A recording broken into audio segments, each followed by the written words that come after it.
praticando. Se você não praticar, você esquece tudo aquilo que você aprende. E o instrumento, você tem que praticá-lo. Você tem que exercer a teoria, mas pegar a teoria e exercer na prática. Senão você não consegue desenvolver. Então a reunião o senhor acabou tendo até mais intrepidez que o normal, né? Com certeza, foi outra coisa. Muitas coisas que a gente não tinha um conhecimento, não tinha uma instrução acerca. A gente, logicamente, que a gente já tinha a instrução, mas não tinha um aprofundamento mais claro, uma visão mais clara acerca da missão do apóstolo Paulo, da instrução dele a Timóteo. A maioria das leituras das reuniões de obreiras sempre foca Timóteo, né? Eu não As sei se cartas você paulinas, né? percebe isso, as Sim, cartas paulinas. Então, toda a introdução de uma reunião, seja ela que assunto que é tratado, é primeiramente feito a leitura em cima do propósito que é o ministério. Não tem como você fazer uma leitura de cura de outra coisa, a não ser o propósito está sendo disseminado ali na hora, né? é verdade. E foi muito bom, foi muito gratificante. O Senhor falou conosco ali, grandemente. E, bom, sua esposa que está em casa, que ela é a mais próxima aí do seu ministério, ela já notou alguma diferença no senhor aí, não? Com certeza. Já notou, já, com certeza. Ela falou: você tá botando, tá ficando mais. Eu falei: a gente tem que aprender um pouquinho, né? A gente tem que fazer igual mineiro, um bocadinho só, senão É, é difícil. é verdade. Então vamos lá. Vou pegar aí o parágrafo de baixo, tá? A Sim, igreja em Antioquia, tá ok? ok. A igreja de Antioquia pôs-se, então, a enviar missionários aos gentios, Saulo e Barnabé, com João Marcos como auxiliar. Foram os escolhidos. Esta foi uma época áurea da história da igreja. Os discípulos deram real cumprimento à ordem do mestre: ide a todo mundo e pregai o evangelho a toda criatura. Dentro desse ponto aqui, nós vamos ter justamente o seguinte: vocês puderam notar aí que o envio tanto de Saulo como de Barnabé, e com João Marcos, inclusive, né, se deu por intermédio da igreja. Né? É aquilo que nós já conversamos acerca de quem enviava os obreiros não eram os líderes, né? E sim a igreja é que se dispunha daquilo que ela tinha de melhor para enviar para que houvesse também um crescimento, né? Então aqui nós temos uma ratificação literal já acerca disso, né? Que a igreja, em oração, propôs-se então a enviar ali o que se tinha de melhor para que o reino viesse ter ali o seu devido crescimento. Os 3 missionários partiram para a sua primeira viagem missionária. Saíram da Seleucia, o, o, o porto de Antioquia, e passaram por Chipre, que ficava a cerca de 128 quilômetros a sudoeste. Em Pafos, Sérgio Paulo, procônsul romano, converteu-se. Saulo assumiu o comando e passou a ser conhecido por Paulo. Então, nós temos aqui a transição da nomenclatura paulina, né? Então, ele vai deixar de fazer uso do nome Saulo para fazer uso agora do nome Paulo, que está, claro, intrínseco ao seu nome, está arraigado a si, né? Então, os missionários dirigiram-se depois para o continente e percorreram 10 a 11 quilômetros pelo rio Cestro, acima de Perge, até Perge. Atos 13, onde João abandonou a obra que faziam e voltou para Jerusalém. Os 2 homens percorreram depois mais 160 quilômetros, mais ou menos, passando pela Panfilha, pela Psídia e por Licaônia, ou Licônia. Né? Então, eles atuaram aí nessa parte. Eu quero que vocês abram, por favor, aí, esse litígio aqui de Paulo acerca de Barnabé, né? Então, nós temos aí no capítulo de número 13 de Atos dos Apóstolos.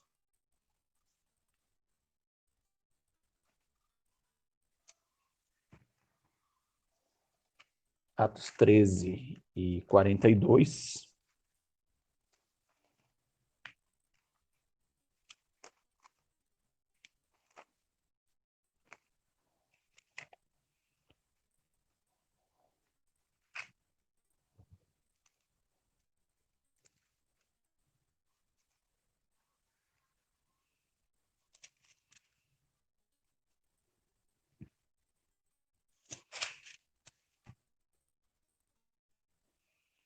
Que nos descreve assim o texto sagrado.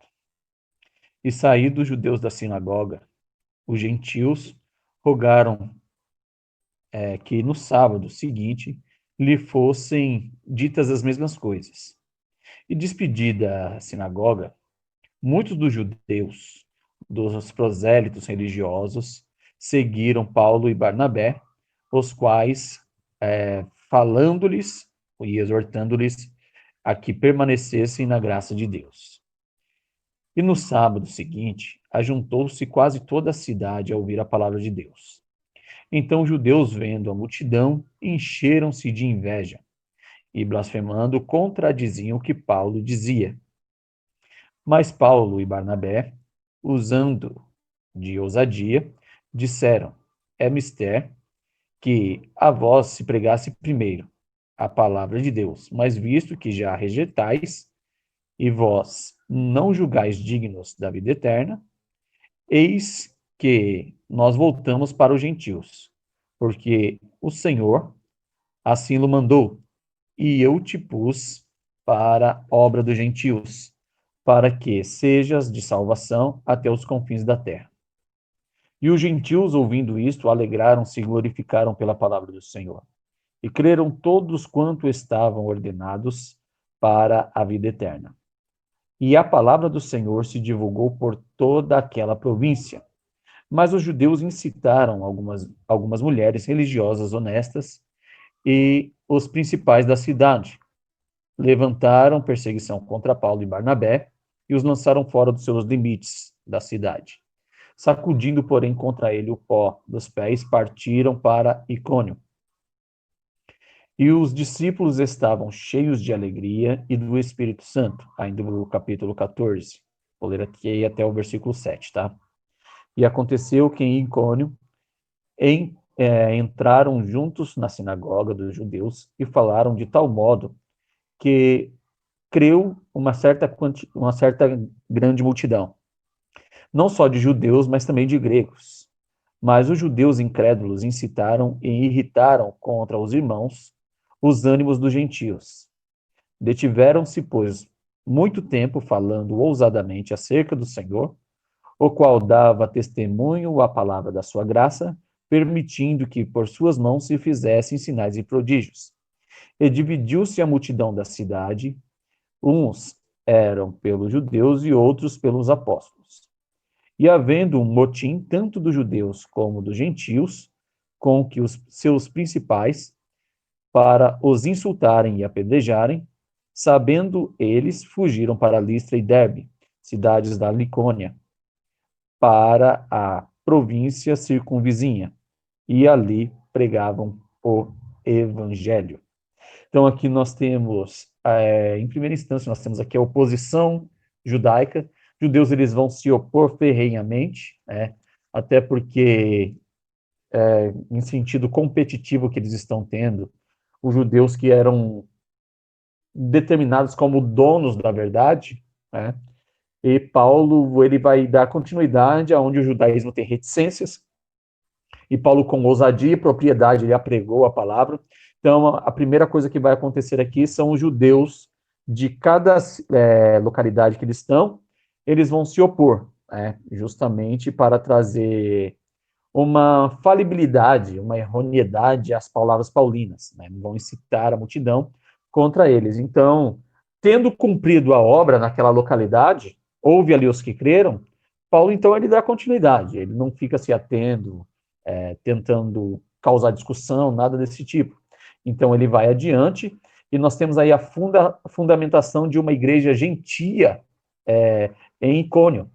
Essa fundamentação dessa igreja, ela vai trazer uma uma fundamentação muito forte acerca da obra do Cristo, porquanto nessa localidade ali, por intermédio do poder de Deus, foi curado ali um aleijado. E por esse aleijado que fora curado por intermédio desse ministério, então isso foi uma ratificação que o judaísmo não tinha como contrapor. Então começa-se essa enorme perseguição aqui contra eles, mas para eles, que estão inferidos na palavra de Deus, eles não têm aí a menor objeção quanto a isso, para eles pouco importa se está sendo perseguido ou não, a intenção deles é cumprir o papel pelo qual Cristo designou. Então eles vão adiante e vão fazendo com que o evangelho ele venha tendo o seu real crescimento cada dia mais e mais, né? E vão se tornando missionários aqueles que vão presenciando essas obras, essas obras miraculosas feitas pelos apóstolos, por intermédio também da palavra, ou seja, a palavra ela tem ousadia, e não só ousadia, mas também os sinais corroboram, né? Então, o evangelho ele vai crescendo de forma muito forte ali, Então, os judeus que tinham ali a sua imaturidade trazem aí toda uma rejeição e vão tentar incitar a multidão justamente contra eles. Então, Cleber, oi? deixa eu só fazer uma pergunta, Claro. por gentileza. Quando eles sacodem eu percebi aqui na palavra, na Bíblia, que quando eles é mal recebido em uma cidade, eles tinham, Jesus o Senhor que instruiu eles sacudir a poeira no pé. Sim. Qual a simbologia disso? Tem alguma simbologia? Tem alguma como é que fala? Uma interpretação em cima disso? Por que eles faziam isso? Vejam só, dentro do conceito das ruas de Jerusalém, as ruas de Jerusalém, naturalmente, elas eram empoeiradas, né? Então, Sim. por isso se tinha aquele costume de quando um anfitrião, ele convida alguém para ir à sua casa, então tinha aquele costume de lavar os pés ali do convidado, né? Para que houvesse ali uma purificação dessa poeira. Essa poeira, ela vai ter uma representação dentro de um contexto espiritual que Jesus vai trazer, ela vai ter uma exemplificação de pecado, né? Então, o que acontece? Esse pecado, que é aonde nós chegamos, nós temos o poder para pisar o pecado, certo? Não para viver o pecado, mas para andar sobre ele. Nós estamos sobre o pecado, né? E não sob, né? Nós não estamos abaixo do pecado, mas sobre ele, né? Nós estamos livres. Então, quando não se há essa aceitação das palavras que podem tirar o pecado de cada um deles, então foi justamente o que Jesus ensinou. Falou, você sacode a poeira do seu pé, né? Deixa eles com a poeira deles e vocês vão seguir o seu caminho, né?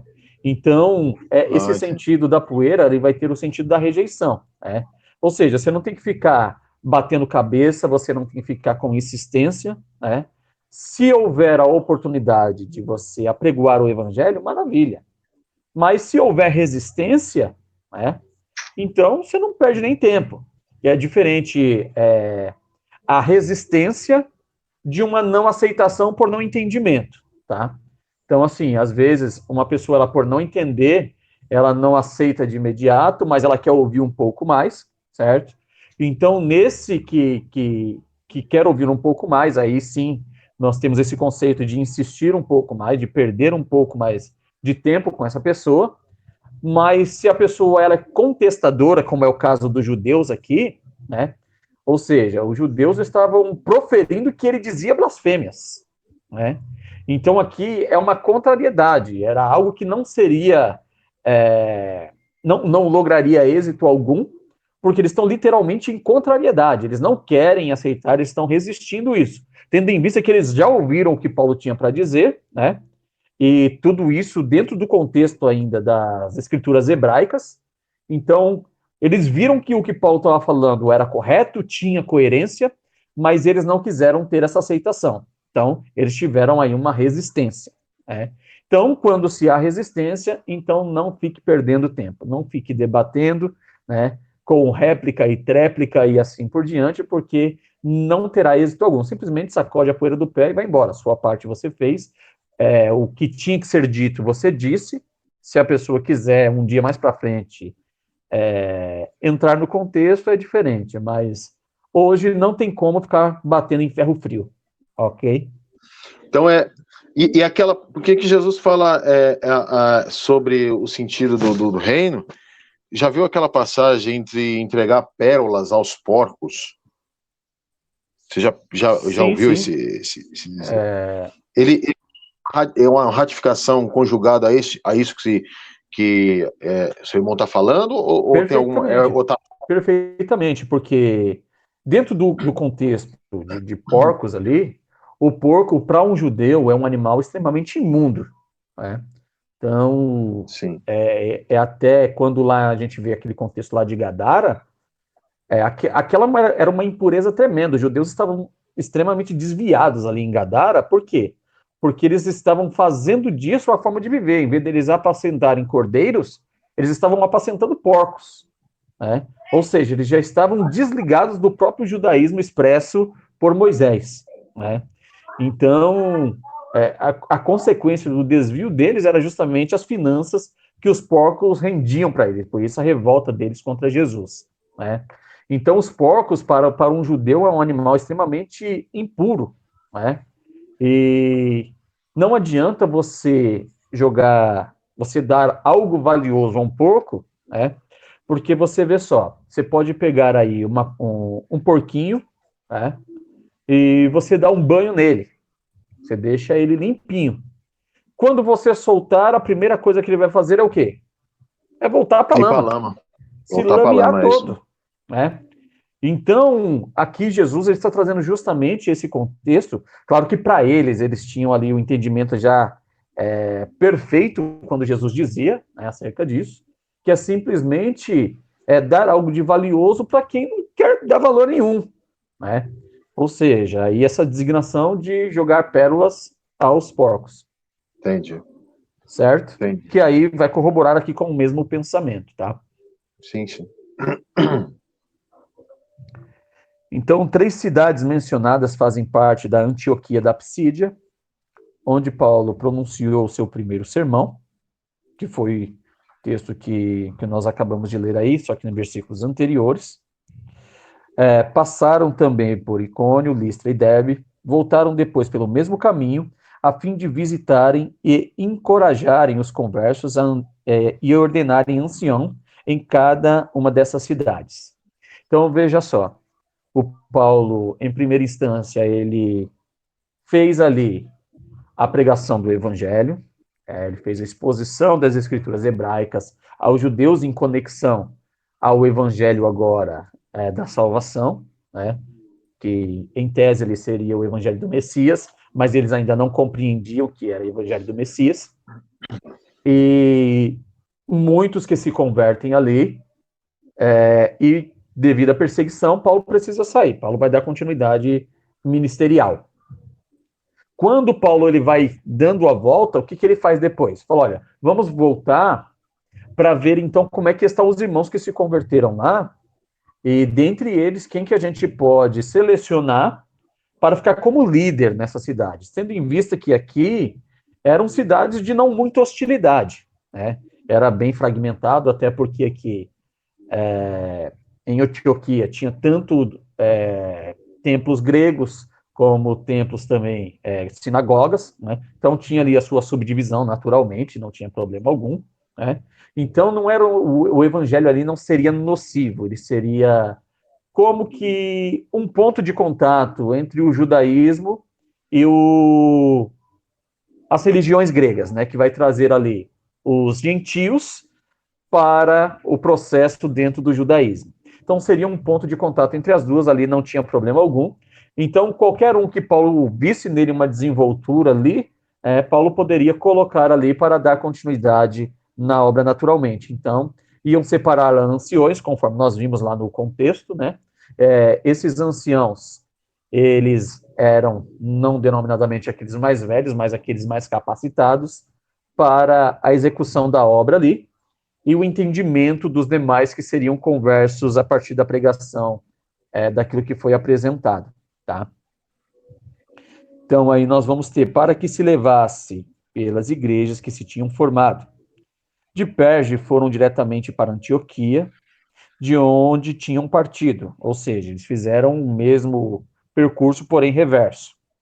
Depois de ali permanecerem durante muito tempo, provavelmente cerca de 5 anos ficaram ali, de 50 até 51 depois de Cristo, surgiu uma grande controvérsia na igreja por causa da relação dos gentios com a lei mosaica.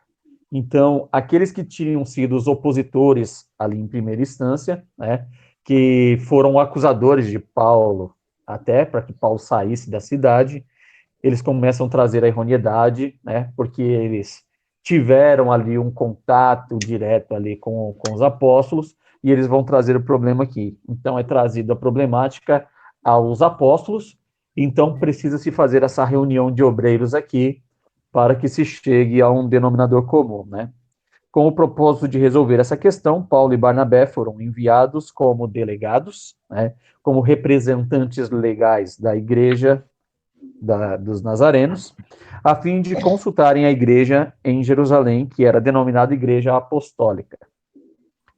O concílio, ou sínodo, que aí se reuniu em Atos 15, decidiu contra a ala judaizante, e os delegados, acompanhados por Judas e Silas, voltaram a Antioquia, levando consigo o decreto do concílio. Né? Então, eles vão levar essa carta, decreto, que vai trazer a legalidade da igreja como um todo, ou seja, a igreja, tanto no conceito gentílico quanto no conceito apostólico, eles não são contrariedades, eles não estão em rixa, mas eles estão em plena conformidade. E aí fica-se ratificado que aquele que é judeu, né, ele, mesmo nascendo posteriormente, por exemplo, nós temos aqui, vamos dizer aqui a nossa igreja, certo? Então, na nossa igreja, vamos dizer aqui que nós tenhamos uma família judia na nossa igreja, certo? Então, seria errado hoje na nossa igreja, essa família judia, fazer a circuncisão do filho que nasceu? Não, porque para eles isso era um sentido cultural de ligação à lei mosaica, certo? Ou seja, para o judeu, se ele fizesse isso, não teria problema algum. Só que no evangelho, isso traria a ideia de que não tem sentido salvífico quanto a isso. Então, ele estava simplesmente cumprindo um rudimento cultural do seu povo, certo? Então, não há problema algum. O judeu hoje, mesmo sendo nazareno, ele fazer a circuncisão, não há problema algum, certo? Tendo em vista que no evangelho ele vai entender o sentido real dessa circuncisão. Então, a circuncisão na carne e a circuncisão do coração, certo? Aí você imagina um judeu daquela época, um fariseu, sabendo dessa carta, um fariseu praticante, como foi Paulo, dentro de uma sinagoga, que tinha as sinagogas dos fariseus, né? Uhum. E eles continuaram com o trabalho deles da lei, continuaram com o mesmo perseguindo Paulo.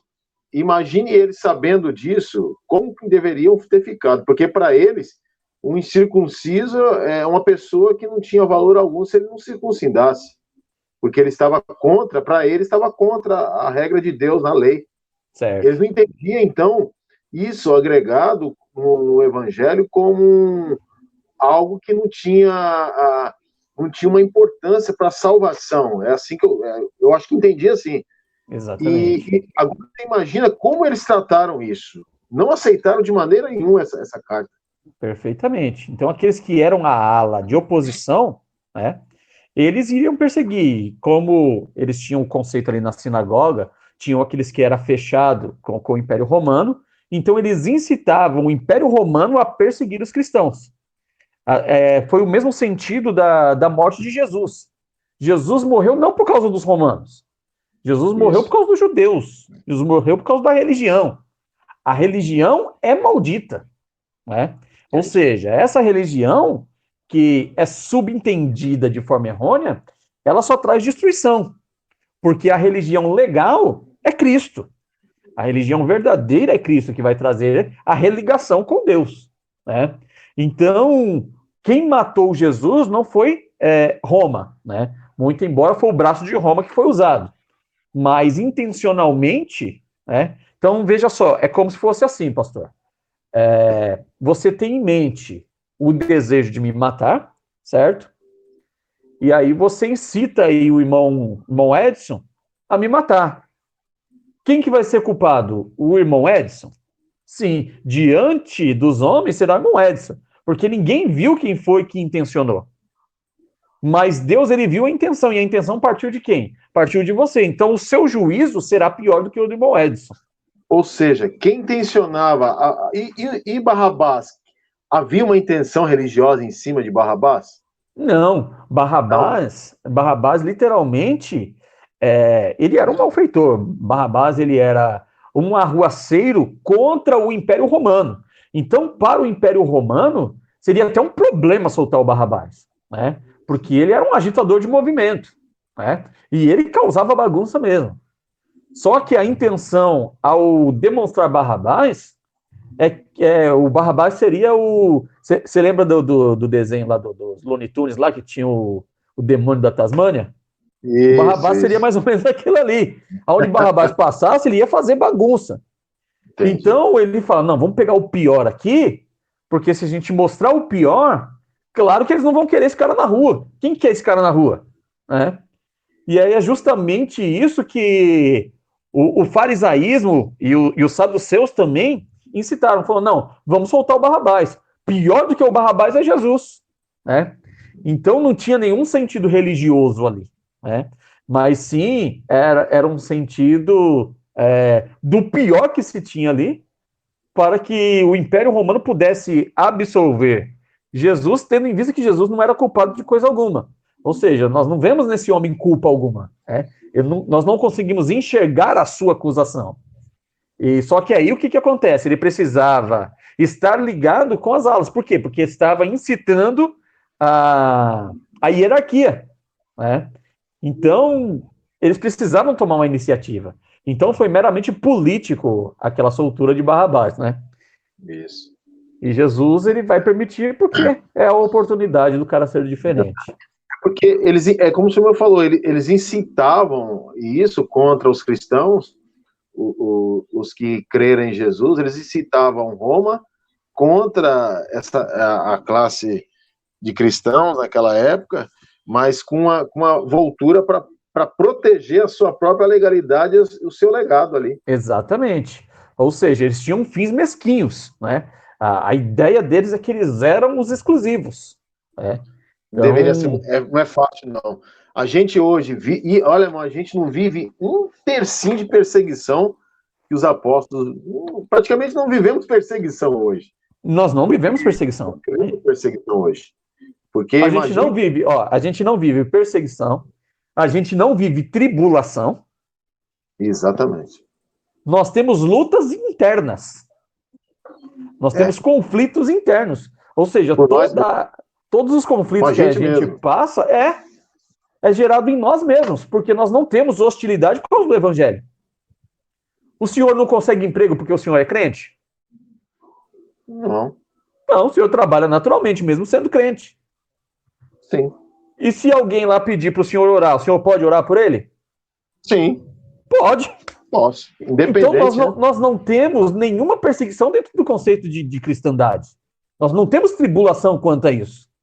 Então todos os conflitos que a gente tem são conflitos internos e egocêntricos. Ou seja, a gente é privado de alguma coisa que a gente não gostaria de ser privado, e aí a gente diz, puxa, estou passando por uma luta aqui. A gente fica doente, a gente não gostaria de estar doente. Então eu falo, irmão, ora por mim que eu estou passando por uma prova. Estou passando por uma luta. A tribulação nossa é egocêntrica. Nós não sofremos perseguição por causa de Cristo.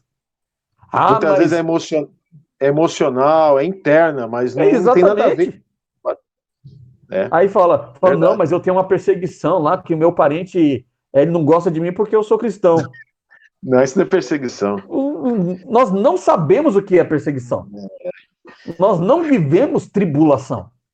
Porque agora você vê o que esses homens enfrentaram, irmão, uma classe religiosa terrível, que é pior que um bandido, é pior que um assassino. Eles assassinavam, eles manipulavam as pessoas para praticar o assassinato. Ou seja, eles não queriam sujar as mãos dele, mas por trás eles eram mais sujos do que aquele que praticava o crime. Eu entendo assim. Exatamente. Como já disse uma certa vez, nós temos dentro da nossa legislação, nós temos 2 artigos diferentes, né, para o roubo, né? Nós temos o artigo 157, que ele é o assalto à mão armada, né? Então você dá as caras. E tem o artigo 155, que é o furto, né? Que é o roubar sem que a pessoa veja que foi roubado, né? E dentro da lei divina, aquele que furtava, ele tinha mais rigor do que o que assaltava, né? Por quê? Porque o que assaltava, ele não tinha temor de Deus e também ele não tinha temor dos homens. Então ele mostrava a sua cara para quem é que ele está assaltando, certo? O que furtava, ele não tinha temor de Deus, mas ele temia os homens. Então ele estava colocando os homens maior do que Deus. Ou seja, não, de Deus eu não tenho medo, mas dos homens eu tenho. Então o rigor para o que furta, ele é maior do que aquele que rouba, né? Ou seja, o que rouba ele coloca em par de igualdade. Mas o que furta, ele coloca Deus inferior aos homens, né? Ou seja, ele não tem medo de Deus, mas ele tem medo dos homens. Então, dentro desse conceito, o rigor, para quem é o articulador, né, claro que cada um ele tem a sua parcela de culpa, mas o rigor do articulador é pior do que o do feitor. Exatamente. Então, aquele que incita, veja só, como o Senhor diz das 7 coisas que ele abomina, né, que é justamente aquele que causa intriga, né? Ele não parece que está arrumando confusão com ninguém, ele é amigo de todo mundo, mas eu falo mal do senhor pro irmão Edson e pro irmão Edson eu falo mal do senhor, mas eu sou amigo dos dois. Aí o senhor começa a falar mal do irmão Edson fala mal de vocês, então vocês se tornam inimigos e eu sou amigo dos dois. Mas isso mesmo. É um negócio feio, rapaz. Ou seja, eu não gosto do senhor, mas eu tenho uma aparência de que gosto do senhor, que sou seu amigo. Eu não gosto do irmão Edson, mas eu tenho uma aparência de que gosto dele. Então eu não tenho temor de Deus, mas eu tenho temor de vocês. Então os fariseus se tornavam piores do que aqueles que praticavam. Exatamente. E outra, que eles faziam conscientes, né? Porque eles tinham ciência da verdade. Exatamente. Então, quando o Estevão ele começa com aquela pregação, ele falou, a gente tem que matar esse cara tá falando demais. Tudo que o Estevão falou era verdade. E eles arrastam Estevão pro lado de fora e tacam pedra nele até fulminá-lo. Exatamente. Sem remorso, sem nada. Imagina esse crescimento em praça pública, se foi em praça pública. Sim. Imagina tanta gente olhando, visualizando. Ou seja, eles queriam fazer aquilo para que servisse de exemplo àqueles que não estavam com a pedra, mas estavam de longe olhando. Ó. Sempre. É exemplo para vocês. Sempre nesse sentido. Nesse sentido, né? Só que o tiro sempre saía pela culatra, né? Porque exatamente. A intrepidez daquele que está morrendo causava intriga nos demais. Falar, puxa, por que esse cara está agindo assim numa situação dessa? Era para ele se arrepender do que ele falou. Mas não, pelo contrário, ele está convicto do que ele falou, ele está alegre por ter falado isso. E eles ficaram tão temerosos porque eles olharam e viram que o rosto dele brilhava de uma maneira diferente. Agora, como se pode uma pessoa sendo metralhada de pedra e o rosto dele começar a brilhar como se de um anjo? Eles enxergaram e falaram, mas como isso? Ué, automaticamente no nosso intelecto e pensamento humano, eu não sei se o irmão concorda comigo, é impossível isso. Imagine uma pessoa sendo apedrejada, atrocidade, as pedras batendo no seu corpo, chicoteando sobre a sua cabeça. Imagine como que ficar dilacerado a pele, como ficou, mas ao mesmo tempo que ele estava sendo ali, o semblante dele era um semblante de alegria, não era tristeza. Exatamente. Não era assim? Era. Eu imagino assim. Agora, por isso que isso chama-se a atenção dos demais, para esse propósito do evangelho. Exatamente. Então Essa o evangelho crescia muito forte desse jeito. Exatamente. Hoje nós vivemos o inverso disso, né? Porque se o senhor falar mal de mim, eu já não vou mais na igreja, porque o senhor falou mal de mim. E falando, não, eu saí da igreja do pastor Fernando porque ele estava me perseguindo. Olha só o nosso conceito de perseguição. Meu Deus do céu. Aí você começa a ler uma história dessa e começa a ir a fundo para uma pessoa dessa, você acha, agora depois de você concluir tudo isso aqui, você fala, agora você acha que a gente sofre perseguição aqui, que se aqui que nós passamos é perseguição? Entra na sua conclusão e a história que acabamos de ler e estudar aqui. Você acha que ainda você continua na mesma razão de que nós somos perseguidos ainda? Você entendeu? Então isso não é perseguição, é como não disse, jamais. Não existe perseguição. Para nós aqui, nós estamos extremamente tranquilos. A gente olha para Roma, vê aquele Coliseu, as pessoas sendo jogadas ali, os cristãos sendo deslacerados. Não, e outra, tem um detalhe, pastor. O senhor se declarou cristão, o senhor agora é nômade. O senhor já não tem mais casa, certo? Porque, como o senhor é cristão, vão perseguir o senhor. Então, o senhor já não tem mais casa. Essa casa sua já não é mais sua. Você já perdeu ela, certo? Então, você vai ficar de cidade em cidade. Como é que as pessoas trabalhavam, comiam, se alimentavam, passavam dificuldades? Porque não tinha como ter um serviço fixo. Exatamente. Porque aonde soubesse que ele era um cristão, aquela pessoa ali chegava para um religioso lá, um pertencente à sinagoga, falou, chegou uma pessoa lá, tá fazendo um trabalho para mim lá, e eu descobri que ele é cristão. Da seita dos nazarenos. Seria mais ou menos assim, né? Sim. E aí, quando essa pessoa percebia que o patrão descobriu, ele tinha que já tomar posição, fugir dali e ir para outro lugar. Era difícil, não era fácil. Não. Sim, extremamente. Naquela época. A gente começa a imaginar, estudando aqui, é como se a sua cabeça, a sua mente começasse a criar a história, o momento, toda aquela visão, aquela perseguição. As pessoas não tinham paz em Cristo em si, mas eram perseguidos totalmente. Imagine um pai sair com os seus filhos e ser perseguido, ter que esconder os seus filhos para não passar pela morte. E quantos não conseguiram isso e foram mortos? Sim, e a mesma coisa que, posteriormente, o Hitler vai fazer com os judeus na Alemanha. Exatamente. Era a mesma coisa. Então, onde tinha um judeu, já era demarcado a casa do judeu, né, para que ele fosse morto. Decretada ali a sua sentença de morte. Confiscado os seus bens, a amarra nas coisas, é uma lei que eles criaram, era uma tortura muito grande. 6 milhões de judeus é muita gente. Morreram. Então, o conceito aqui, ele permanece o mesmo. Porque a destruição aqui é o mesmo antagonista, que é o diabo que está incitando aquelas pessoas que estão dando legalidade a ele. Né? Então, o contexto aqui ele permanece o mesmo. Para quê? Para que ninguém professe mais o ser cristão. Ou seja, não, eu vou ver isso aí, eu não quero ser cristão, não. E a única diferença da Alemanha é porque eram alemães contra os judeus. Nesta época, eram judeus contra o seu próprio mundo, povo. o resto do mundo. Como é que pode, irmão? Já percebeu isso aí? Sim. Eram judeus com eles mesmos, porque eles pegavam os seus irmãos com eles mesmos e matavam, destruíam só porque creram em Jesus e aceitaram a Cristo como seu Salvador. Exatamente. Vamos para frente. É complexo, é muito complexo. Então, após uma pequena pausa em Antioquia, Paulo disse a Barnabé: vamos visitar novamente os irmãos em todas as cidades por onde pregamos o evangelho do Senhor e vejamos como eles estão. Marcos propôs acompanhá-los, mas Paulo recusou-se deixá-lo ir. Barnabé estava resolvido a levar Marcos.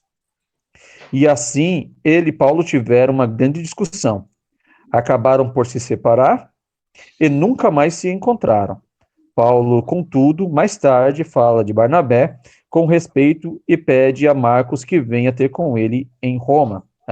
Ele vai ter o sentido aqui de que ele é muito útil para o ministério. Então, o que acontece com o Marcos aqui? O Marcos, ele é jovem, ele é imaturo, ele está indo na obra, e como eles fizeram aquele trajeto de ida, quando foi para voltar e visitar algumas igrejas, o Marcos falou, não, eu não quero ir. E o Paulo endemoniou com aquilo ali. O Paulo falou, não, mas espera aí, como não quer ir? A gente precisa ir. Falou, não, mas eu não quero. Para mim, o Marcos não serve mais para ir. Aí tá bom. Quando foi para ir, o Marcos falou, eu vou. Ele falou, não, também comigo você não vai mais. E o Barnabé, que era tio dele, tio do Marcos, o Barnabé, então, foi tentar argumentar, Viu o Paulo enérgico ali no seu pensamento. O Paulo diz, não, o Marcos, para mim, não serve para ir junto. O Marcos, para mim, está descartado do ministério. Então, por causa daquele momento ali, claro que ali eles não tiveram uma briga, mas sim um desentendimento de palavras ali, certo? Que acabou fazendo com que eles se separassem, Ali não foi uma divisão, foi uma separação, E nessa separação, isso foi contribuinte para o evangelho. Por quê? Porque o Barnabé ele vai com Marcos e o Paulo ele vai com Silas. Ou seja, foi uma separação ali para que a obra ela crescesse ainda mais, ela tivesse maior desenvoltura. Só que nós não encontramos menção, nem bíblica e nem histórica, do Barnabé voltando a estar juntamente de Paulo na mesma ocasião. Nós não encontramos mais, eles se separaram, que Deus fez esse divisor de águas aqui na vida dos dois, mas no final da vida de Paulo, o Paulo reconhece a utilidade do Marcos, tendo em vista aqui que o Marcos, no final da vida paulina, o Marcos já era um top de linha. Por quê? Porque o Marcos aqui já tinha escrito o primeiro evangelho. Então, o Marcos teve uma contribuição tremenda dentro do conceito da cristandade. Então, o Marcos, quando ele assume ali a sua maturidade, nós vamos ter ali o Marcos dando muito fruto. Então, o Paulo ele reconhece isso e ele vai dizer, olha, traze-me Marcos porque ele é muito útil para o ministério, Só que ele reconhece isso já no final, posteriormente. Mas aqui no começo, e aqui nós temos um sentido bastante importante, pastor, que às vezes, por imaturidade de alguns obreiros, claro que nos deixa bravo ali a priori, alguma imaturidade deles, mas a gente precisa entender o menino da forma que também nós fomos meninos, e entender, trabalhar ele, porque amanhã esse menino ele pode ser um grande homem aí no futuro, Ele pode ser aí um top de linha do evangelho aí na era dele, Então aqui é aquilo que o irmão estava comentando terça-feira, que Deus ele pega de uma pessoa de uma situação que é condenável pelos outros e eleva no futuro esta pessoa a uma outra posição. Exatamente. E nós vemos exemplos na Bíblia de quem era quem no passado e como se tornou com Deus no futuro. Exatamente, transforma a maldição em bênção, Exatamente. Você vê o exemplo dentro desse contexto, você vê Raabe. Quem era Raabe? Raabe era uma prostituta. Isso. Raabe, ela foi a árvore genealógica de Jesus. Ela contribuiu para um propósito. Exatamente. Sem ela saber. E olha que propósito. Não foi um propósito qualquer. Foi o maior propósito da humanidade. Ligado ao reino de Deus. Exatamente. Mas quem era ela? Quem daria alguma coisa por ela? É Maria Madalena, por exemplo, outras mulheres que... Ruth, ninguém dava nem aí para essas mulheres, E o que Deus fez, se tornou essas mulheres. Exatamente. A participação dela no propósito de Deus com a raça humana, Então, é assim, irmão. Eu sempre digo, irmão, todo obreiro da igreja, eu sempre digo para eles, vocês são valiosos, vocês são importantes para Deus e para mim vocês são muito importantes. Independente seja aquele, irmão, que muitas vezes não tem uma leitura. mas discipulando com ele, ele pode se tornar uma pessoa futuramente um ótimo obreiro na obra de Deus. Mas Exatamente. tem que ser trabalhado, lapidado, né? Trabalhado Sim. e assim. E entender qual que é a desenvoltura dele. Ele pode ser um bom conselheiro, ele pode ser um bom visitador, né? Exatamente. Ou seja, saber usar ele no ponto forte dele, né? Exatamente. Porque Deus tem a ferramenta para cada parafuso, né? É a vocação que Paulo fala, né? A vocação que é chamada. Exatamente. Então, Paulo leva Silas consigo, em vez de Barnabé, e inicia a segunda viagem missionária em 51 da era cristã. Desta vez foi por terra, visitando as igrejas que já tinham sido fundadas na Ásia, mas ele ansiava por pregar em regiões mais distantes. Ainda foi até a Frígia e a Galácia. Contrariamente às suas intenções, foi obrigado a permanecer na Galácia por causa de uma fraqueza na carne. Aqui, neste momento, Paulo ele ficou enfermo lá. Aqui, nesse momento, Paulo ele contraiu a malária. Então, Paulo pegou a malária aqui, e os irmãos Gálatas é quem cuidaram dele, né? Deram todo o aparato medicinal que ele precisava ali, cuidaram dele, e ele saiu curado ali dessa debilidade, dessa fraqueza na carne, né? Então, veja só o sentido que ele chama, né? Ele não diz, olha, eu estou aqui com a tribulação, estou passando por uma luta. Ele diz, não, é uma fraqueza na carne. É uma enfermidade. Simplesmente é uma fraqueza na carne. Ele não tá mais... Olha só o crédito que ele dá, entendeu? Ou seja, para ele aquilo ali não é nada, não significa, não vai parar, parou ele naquele momento porque o corpo tem que parar, ele precisa do corpo, né, para andar, para caminhar. Não tem como fazer isso em espírito, ele precisa do corpo em si, né, para fazer todo o trabalho missionário. Como aconteceu esse episódio aqui, esse momento que a carne teve que repousar para se curar, para continuar, ele fala da fraqueza. Mas mesmo assim, o sentido que ele fala aqui não é o sentido de que seja uma coisa do outro mundo. Agora eu vou parar, não vou mais fazer a obra, não está dando mais. Não. Eu tô apenas que impedido por um espaço de tempo. Mas daqui a pouco eu dou continuidade aí, né? Continua de novo. É aquilo que ele vai dizer posteriormente, né? Que nem a peste nem a enfermidade poderão lhe separar do amor de Cristo, né? Ou seja, ele sabe em que obra ele está engajado, que é na obra de Cristo, não é na obra eclesiástica. Ele está na obra de Cristo. A eclesiástica é consequência. Ou seja, quando ele melhorasse aqui em sentido carnal, ele tornaria a fazer a obra naturalmente, ele continua, né? Ou seja, como homem, ele está sujeito como todos os homens. Sim, sim. Interessante. A Bitínia, uma populosa província nas margens do Mar Negro, estava agora no seu horizonte e Paulo desejou lá ir. Mas foi-lhe vedado no caminho, pois o Espírito o guiou noutra direção.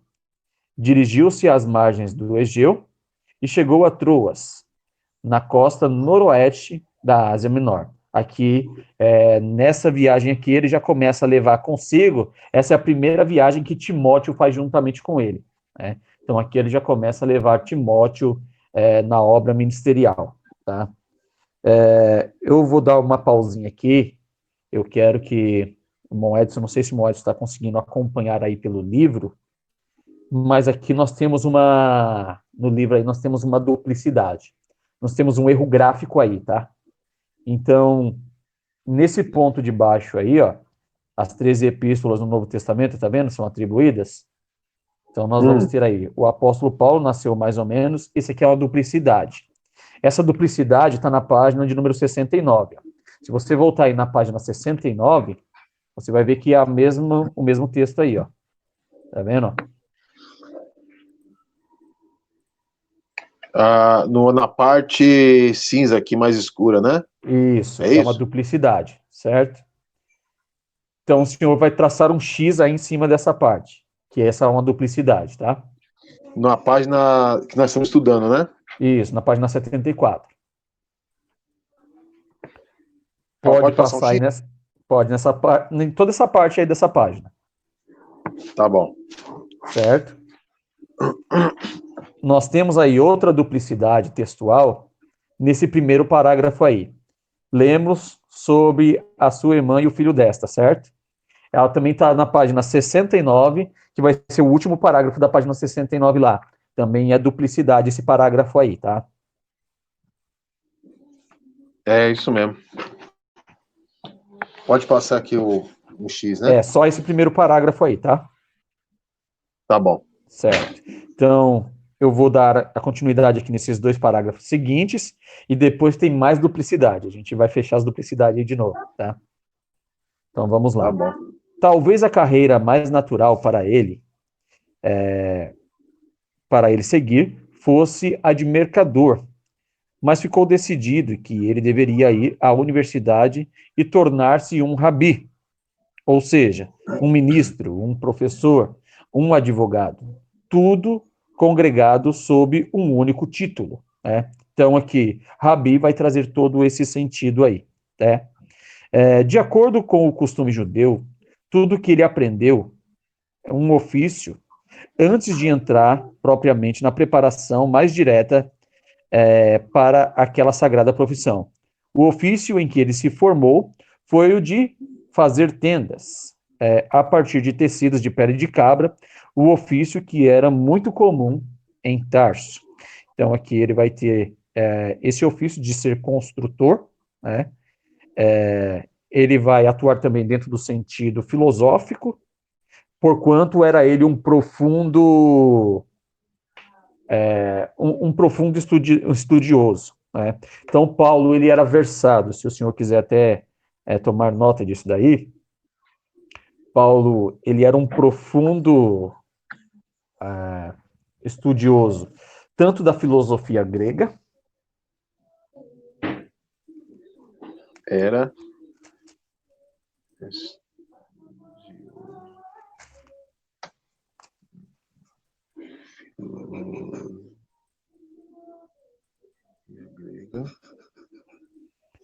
Grega do aí. romanismo,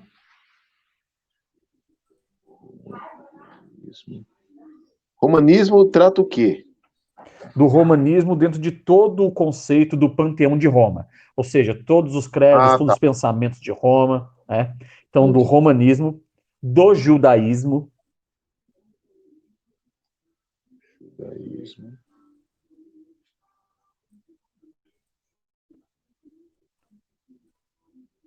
do gnosticismo,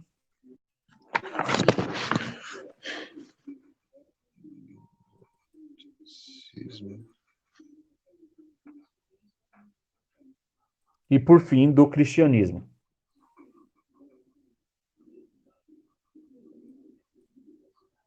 Que foi revelado pelo próprio Jesus. Exatamente. Ele. Então, quando nós temos ali, por exemplo, Atos 17, versículo 16 ali, que nós vamos ter aquele litígio que ele faz ali com os atenienses lá, né, que ele vai pregar ao altar ao Deus desconhecido, né, ele vai pregar de acordo com o pensamento deles, ou seja, o Paulo conhece o pensamento deles, ele entra no pensamento deles e traz a resposta de dentro do pensamento deles. Então, quando Paulo apregou ali, os caras falam, meu, esse cara aí ele é diferente. Mas não vamos dar muito crédito para esse cara, não. Esse cara aí é meio doido também, né? Faz o seguinte, ó. Amanhã você volta e você continua a sua explicação. Então, o que eles fizeram? Paulo saiu e eles ficaram ali debatendo. No dia seguinte, Paulo volta e torna a dar continuidade àquela pregação, né? Pelo que eles ficaram agora convencidos do que Paulo dizia era literalmente verdade, né? Ou seja, Paulo ele era versado em todas as culturas da sua época. Aquele memorial que eles falam, havia uma representação desses deuses da mitologia grega, havia algumas representações em cima desse lugar? Sim, o que aconteceu? Tinha um certo homem, isso no período ainda, no período dos Macabeus ali, tinha um certo homem que ele tinha um poder muito grande, um poder de influência muito grande, e o seu filho houvera adoecido. E como o filho dele adoeceu, ele começou a procurar todos os sentidos divinais que pudesse curar o seu filho. De forma que ele não conseguiu. Eu não me recordo direito a história, mas é mais ou menos em torno disso, né? E ele fez ali uma prova como nenhum Deus conseguia manifestar isso. Ele fez uma prova, eu não me recordo direitinho como é que era, mas ele fez uma prova, não me recordo se era com animais, uma coisa assim, né? E nenhum dos deuses conseguiu manifestar isso, né? E aí o que ele fez? Com esses animais, ele colocou diversos altares, né? E em cada altar ele colocou como que um chumaço de alimento para esses animais, né?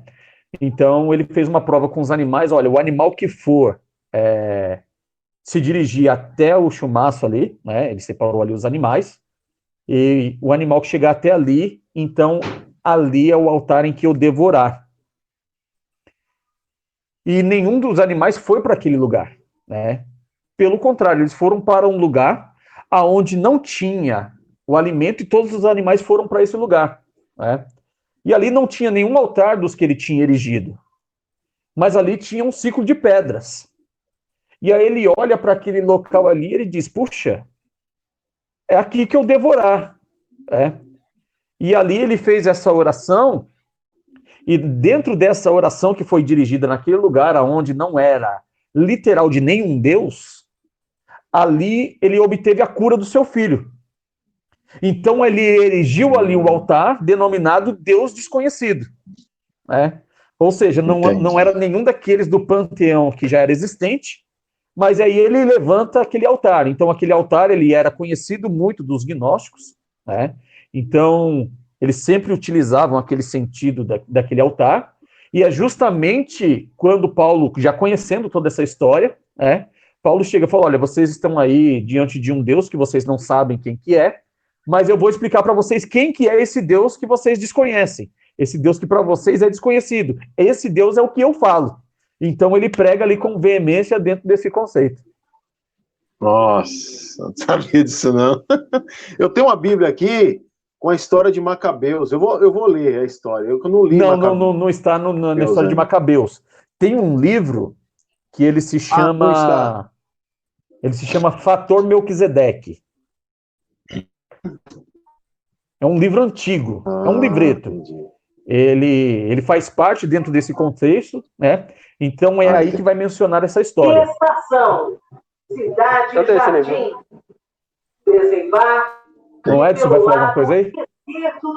Eu falei que eu tenho esse... O senhor tem esse livro aí? Tem, só que eu não sei onde está. Eu estou procurando faz um tempão esse livro.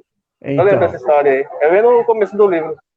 Aí tem essa história, fala dos Maia também. Exatamente. Várias histórias. Olha. É naquele período interbíblico, entendeu? Né? Aí eu falo, eles não esconde nada de mim, não, pai. Passa para mim um trem, é isso. Foi boa a sua pergunta, né? Que me fez lembrar. Do contrário, a gente ia passar direto, né? É bom esse livro. Mas é interessante. É porque, para mim, eu imaginava que, justamente pela pregação do texto, que ele sobe, ele prega aos atenienses, né? Uhum. E eu sempre ministrei a palavra e falei, irmãos, esse Deus a qual Paulo prega é o Deus desconhecido, é o Senhor dos senhores. Eles achavam, mas eu nunca saberia que por trás disso aí existia essa história que eles acreditavam no antepassado, que o fato que aconteceu, de um filho de um homem adoecer, e por causa disso, ele, com a sua fé, ou seja, quem obteve a cura, isso aí aconteceu ou é uma mitologia que é contada? Aconteceu mesmo essa história? Isso aconteceu literalmente, né? Isso é fato. Só que de forma que eles até erguem o altar, né? Ou seja, esse altar ele é existente, não sei se até os dias de hoje, né? Mas é um altar que se atravessou décadas ali, né? Então, ele continuou manifesto e adoração nesse altar, inclusive. Entendi. Certo? Interessante. Mais uma que eu aprendi. Isso é bom. Bom, esse término aí de baixo é duplicidade, tá? Pode riscar aí também. O último aqui, os né? dois de baixo aí, é o tendo se completado e quando terminou. Esses dois parágrafos aí. O senhor pode fazer um X em cima. Não precisa riscar a página toda, só faz um X para o senhor lembrar que é a parte da duplicidade. 76 e 77 também. Todo. É.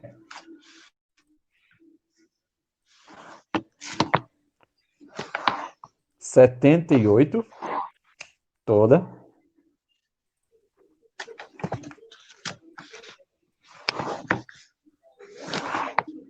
E o 79 é o primeiro parágrafo e o segundo parágrafo, com exceção da última parte do segundo parágrafo. Então o senhor vai ter aí, ó, nas 3 últimas linhas, tem aí da viagem entre Antioquia e Troas, tá vendo? Do último parágrafo? Não, do parágrafo do meio aí. Da viagem entre Antioquia e Troas, não existe Isso. qualquer registro. Certo. Essa parte aqui, ela não está em duplicidade. Da viagem para baixo, certo? Para cima está em duplicidade. Tá bom. Ok? Tá ok. Então nós vamos dar continuidade aí da viagem, tá? Da viagem Antioquia e Troas, não existe qualquer registro. A não ser a referências que lhes são feitas na epístola de Gálatas. Enquanto estava em Troas, pelas indicações de Deus quanto ao que deveria fazer e seguir, ele teve a visão de um homem natural da Macedônia. Este apareceu perante ele e disse, né? Claro que aqui foi uma visão que ele teve, foi um sonho que ele teve. Passa a Macedônia e ajuda-nos. Então, como ele vê a vestimenta desse homem, ele entende que o Senhor estava levando ele para os macedônios, tá? É como o Senhor ter um sonho aí de que o Senhor precisa ir para um país onde os homens estão usando saia, certo? Escócia. Então o senhor já sabe que são escoceses. Foi mais ou menos isso, Paulo conhecendo a vestimenta dos macedônios, então ele já entende aqui literalmente o que é que Deus estava dizendo, ok? Seria como aconteceu com Daniel Bergen e Gunivin quando eles tiveram aquela visão lá na Holanda. Perfeitamente, Lá na perfeitamente. Ok. Do Pará, e eles precisavam saber onde era o Pará, e foi procurar o Pará, e o Pará era no Brasil, né? Aí põe no mapa assim, acharam o Brasil. Exatamente. Então foi a mesma forma que Deus falou com ele. Paulo reconheceu na visão uma mensagem de Deus.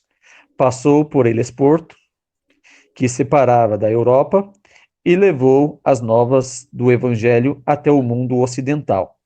Na Macedônia, abriu igrejas em Filipos, Tessalônica e Bereia.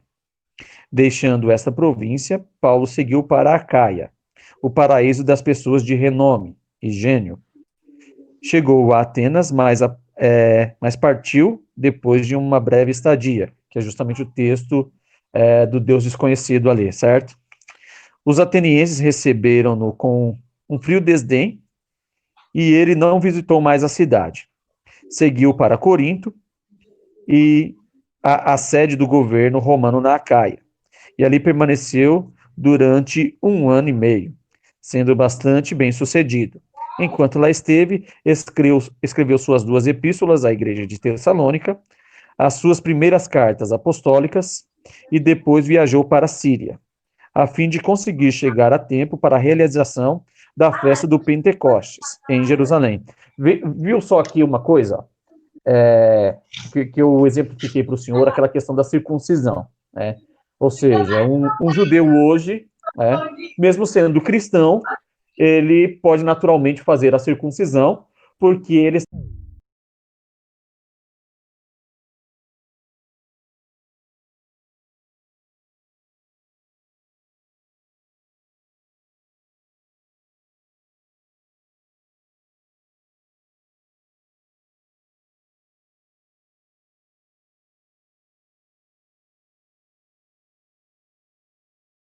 Entendi. certo? Então, aqui, as raízes deles, eles permanecem, né? Porque ele é judeu. Então, aquele que é gentil, que aderiu agora ao cristianismo, ele não tem a necessidade disso. Ele não tem esse compromisso cultural, ok? Mas quando ele ia para Jerusalém, ali ele não era perseguido, mesmo depois mesmo indo à festa, ele ia abertamente assim, a classe farisaica ali, os fariseus, não perseguiram ele, não falaram, você voltou, algo Não, assim. ele ficava como que em observação, né? Vamos ver se ele vai começar com aqueles negócios de cristianismo de novo. Então, Entendi. ele como fariseu, ele tinha legalidade, né? Isso era uma coisa que não era tirado dele. Não é porque Paulo ele passou a ser cristão que ele deixou de ser fariseu, né? Sim. Ele continuou sendo fariseu porque o farisaísmo ele tinha um sentido da crença no Antigo Testamento por inteiro, que era o Taná, certo? Então ele simplesmente ele entrava, ele discutia os assuntos na sinagoga como um fariseu natural. Só que o que acontece? O cristianismo, para ele, não era um sentido religioso, né? Mas sim uma continuidade daquilo que faltava, certo? O complementava. Exatamente, né? Então aí ele vai dar essa continuidade. Para o gentil, não tinha necessidade de dar uma continuidade, porque eles não tinham um começo. Então eles iam entender simplesmente a obra do Cristo. A partir do cristianismo para frente. Para trás, ele compreendia porque não faz parte da história dele. Não fazia sentido. Só que aí, com o passar do tempo, os cristãos reunidos, aí eles iam entender a escritura hebraica para que eles viessem ter uma ratificação daquilo que agora eles aprenderam, entendeu? Não tinha uma necessidade de primeiro o judaísmo para depois um cristianismo. Não. Você está envolto no cristianismo, certo? O cristianismo é isso, isso e isso. Aí, isso daqui é cumprimento disso que vocês desconhecem. Então, é apresentado agora o Antigo Testamento para eles, entendeu? Entendi. Não que era desfeito para os gentios. Olha, o gentio não precisa de Antigo Testamento. Não. O gentio precisa entender cristianismo, certo? Entendi. Entender o cristianismo, aí ele vai entender as bases do cristianismo, que é o judaísmo. Então, a cada ano tinha essa festa. Todos os anos tinha as principais festas, que era Páscoa, a festa, né? do Pentecoste, a festa do Tabernáculo, né? O Peixe, que é a Páscoa, né? Páscoa. Que eram as principais festas que se tinham. Aí se reuniu os apóstolos que estavam vivos ainda, todos se reuniam, era normal. Todos judeus, era natural. Era a comemoração da festa. Entendi. Era um festejo que eles tinham nacionalmente. Entendi. Certo? Entendi. Estava acompanhado por Áquila e Priscila, que Áquila era o marido de Priscila, né? Muitos pensam que Áquila é a mulher, né? Porque tem um nome aqui no feminino, né? Som feminino, né? O som é um substantivo feminino, né? Feminino, é. Mas ele é o marido de Priscila, né? Que ambos também eles eram fabricantes de tendas, que foi um ponto de contato, inclusive conheceram o Evangelho e começaram até a fazer alguns trabalhos juntos, né? Que ficava em Éfeso, onde chegou após uma viagem de 13 ou 15 dias. Aportou em Cesareia e dirigiu-se a Jerusalém. Tendo saudado a igreja que ali se encontrava, festejou o Pentecostes e partiu para Antioquia, onde permaneceu por algum tempo. Iniciou então a sua terceira viagem missionária, viajou por terra, percorrendo as regiões superiores, regiões mais ocidentais da Ásia Menor, e chegando a Éfeso, onde ficou durante 3 anos envolvido constantemente na obra de Deus. Essa cidade era, naquele tempo, uma Liverpool do Mediterrâneo. Possuía um porto esplêndido, onde se concentrava um tráfego marítimo, sendo também uma importante via marítima para todo o mundo. Assim como a Liverpool tem às suas voltas grandes cidades do condado de Lancashire, também Éfeso tinha a rodeá-la as cidades que estão mencionadas. Juntamente com ela própria, o livro de Apocalipse, Esmirna, Pérgamo, Tiatira, Sardes, Filadélfia, Laodiceia, né? Então aqui nós vamos ter a cidade de Éfeso como porta de entrada da Ásia Menor, né? Então ela vai ter todas essas cidades ali à sua volta, mas Éfeso era a principal. Esse é o motivo pelo qual fica ali como sendo uma sede ministerial, uma sede setorial, né? Então, tanto Timóteo, ele vai atuar como bispo dessas igrejas da Ásia Menor, de Éfeso. O João, quando volta de Patmos, ele vai para Éfeso, né? Porque dali pode supervisionar todas as outras igrejas. Está desligado seu microfone, pastor? Antigamente se dizia, era muito comum o porto ser porta de entrada para as cidades, porque não havia aeroporto, não existia aeroporto, não existia nem avião naquela época. Você pode ver que o porto hoje ficou mais para transporte, né? Agora transporte de cargas, né? Hoje não tem serventia mais como antes. E antes era tanto carga como passageiros também, né? Eles, porta de entrada de vários lugares era saída. Então, Éfeso aqui, ele era uma porta de entrada porque é por causa do porto, então. Exatamente. Porto. E é importante a gente imaginar aí como aqui a gente tem um Edson aí, por exemplo, que trabalha aí no trem, né? Então, hoje a gente tem aqui estações que são estabelecidas em lugares estratégicos, né?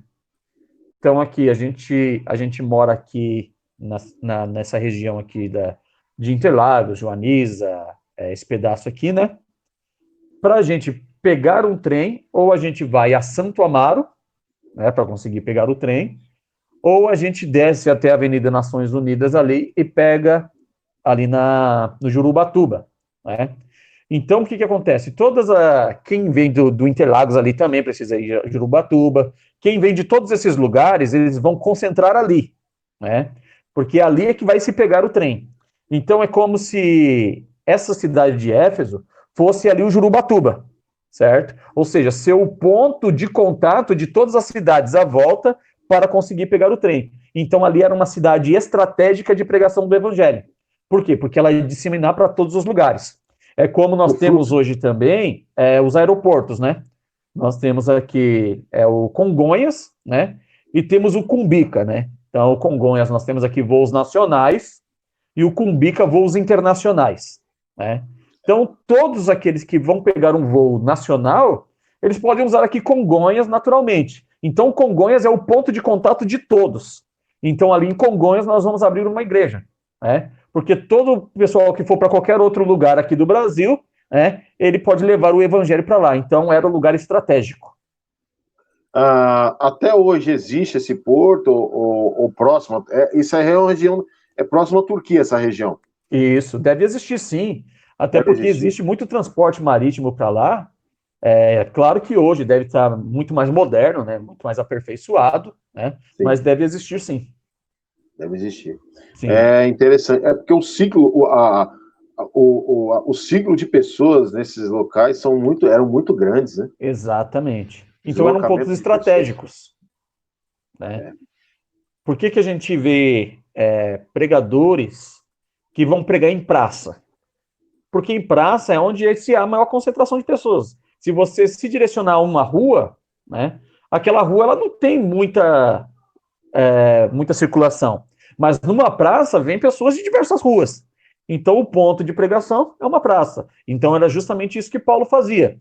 Ele apregoava na sinagoga, né, que se tinha na localidade, depois ele saía para a praça pública, né, aonde muita gente que estivesse à volta conseguiria ouvir o evangelho. Ok? Interessante. Cadê onde eu parei aqui? Certo. Era uma cidade muito rica e dada a toda espécie de prazeres, sendo famosa pelos seus teatros e hipódromos, que eram de corridas de cavalo, né? Ali se abre uma porta bem eficaz. Os seus auxiliares ajudaram na obra, levando o evangelho até Colossos e Laodiceia, aonde e a outros lados que conseguiram chegar, né? Tanto Colossos como Laodiceia elas eram já mais para dentro ainda, né, que chegou até também Hierápolis lá, onde tinha também uma igreja lá, né? Então, o evangelho, ele entra para dentro, essa porta de entrada aí de Éfeso, ele abrangeu muito, é como se fosse um bolsão lá dentro, certo? Então, como se Éfeso fosse o gargalo e lá dentro tivesse um bolsão. Então, o evangelho foi muito eficaz também lá dentro, ok? Pouco depois da sua partida de Éfeso, o apóstolo escreveu a sua primeira epístola aos Coríntios. Os ourives que trabalhavam a prata e faziam pequenas imagens sentiam-se em perigo e organizaram um motim contra Paulo. Este saiu da cidade e seguiu para Troas, justamente por quê? Veja só, os caras fazem imagem e Paulo chega pregando que não precisa de adoração à imagem, você não precisa de um Deus para uma coisa, um Deus para outra, então vai cair o negócio dos caras, né? Então, os caras davam em cima, perseguição, falavam, não, tira esse cara daqui, e aí eles recorriam justamente ao império, porque o que acontece? Se eu não vender, eu não vou ter como pagar um imposto. Então, veja só, eles vão colocar Paulo como um destruidor de impostos, né? Ele está tirando o meu emprego, consequentemente o seu imposto. Dá um jeito na situação. Então, o Paulo era perseguido justamente por causa disso.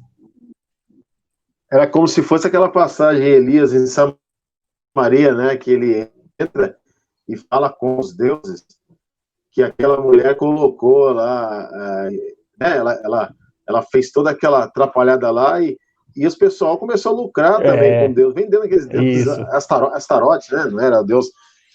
E ele vai contra isso aí e ele é enérgico, né? A ponto de apontar o próprio rei Acabe, pondo ele culpado de permitir aquela situação, né? Ele ia pagar muito caro se ele não se arrependesse. Exatamente. Então, traz prejuízo para os caras, né? Então, os caras, o que eles vão fazer? Fala, vai jogar nas costas do império. Falou, ó, não tem como eu pagar o imposto, porque o Paulo tá tirando meu emprego. Né? Então, ou vocês dão um jeito no Paulo, ou eu não vou ter como pagar o imposto. Como Roma não queria perder o imposto, Paulo então perseguia, o império perseguia o Paulo.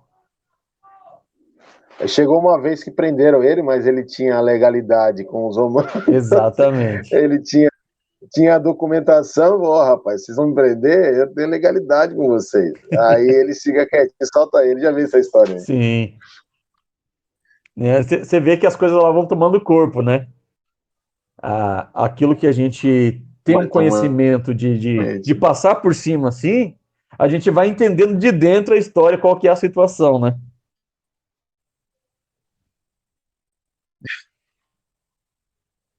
Isso eu não sei. O módulo 4, o módulo 5 estão interligados. Parece que eles falam uma linguagem só, encorpa em um sentido só. Eu não sei se eu estou falando mentira, se eu estou falando coisa, se eu estiver falando errado, você pode me corrigir. Mas eu percebi que o módulo 5 e o módulo 4, o final do módulo 4 aqui, o finalzinho dele, que é as epístolas, ele é o módulo 5 é a continuação, mas se você perceber, há interligação no que nós falamos no módulo 5 com o módulo 4. Perfeitamente, até porque, veja só, toda essa continuação aqui do módulo 4, que são epístolas paulinas, e a gente pega também o módulo 5, que são epístolas pastorais e gerais, todas elas estão englobadas dentro de Atos. Então, toda essa corrência aqui, ela está dentro de Atos dos Apóstolos. Né? Então, nas cartas, a gente tem os pormenores do que aconteceu, certo? No Atos, nós temos um panorama geral.